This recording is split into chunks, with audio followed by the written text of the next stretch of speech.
Hello, ladies and gentlemen. Welcome to Nerd News. I have finally settled on a title for this series. Hallelujah. So, we've got a couple of stories for you to hear today, starting with Star Citizen out of IGN by Mr. Ryan Dinsdale.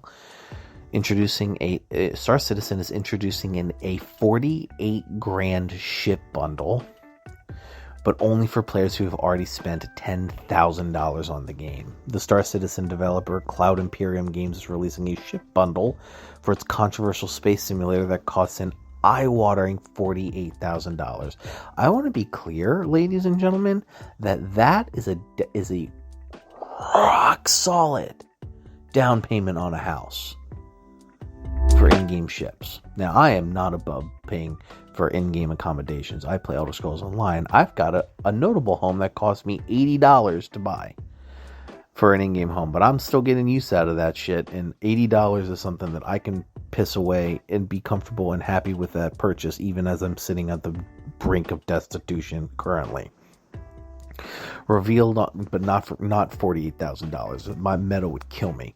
Revealed on its website, the Legatus 2953 pack will arrive in the first quarter of 2024 and cost 48 grand, despite the game not having officially launched yet.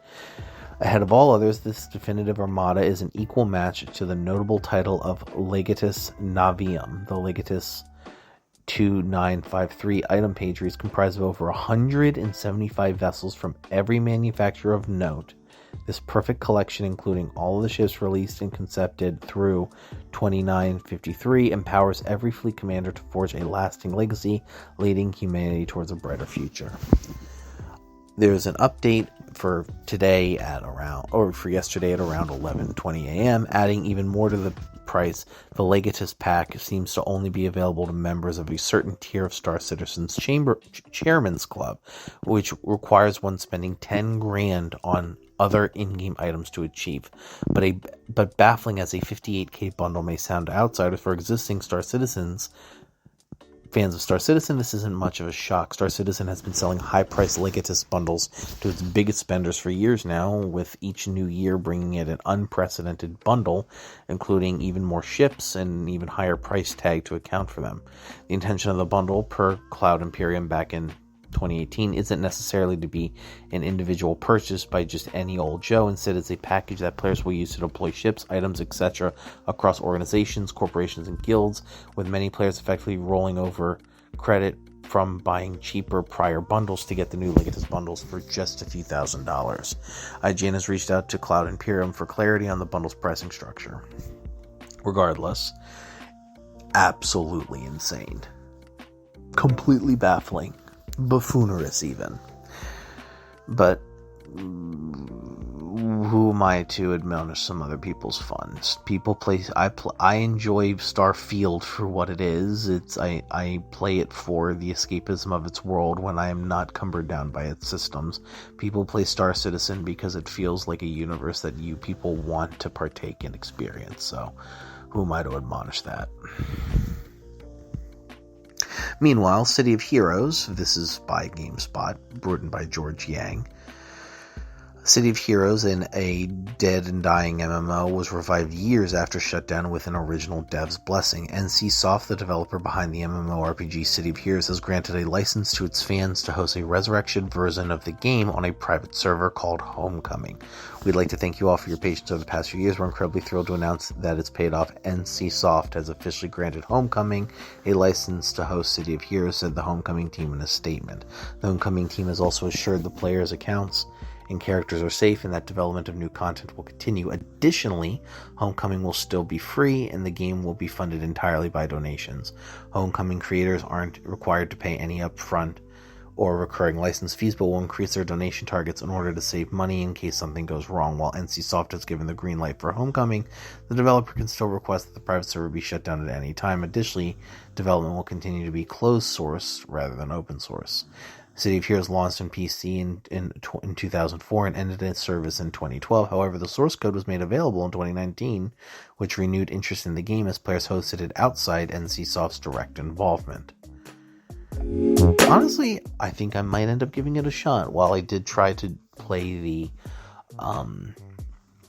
Portal 64 demake that I talked about in yesterday's show. I uploaded my experience with that on the second channel. It was rather lackluster. I don't know if there was an issue on my end or just some issue with the inputs, but I might do some Googling and refactor that. But I kind of want to try City of Heroes too, especially if it's free and it has this much of an impassioned team around it. But I was just talking about Portal. That's a good segue to talk about Valve, which made the boomer shooter an official genre on Steam.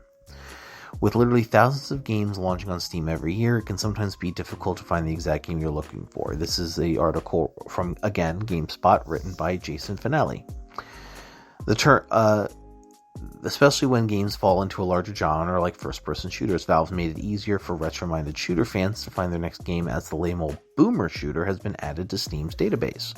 The term boomer shooter refers to any FPS which bears a resemblance to the original Doom format.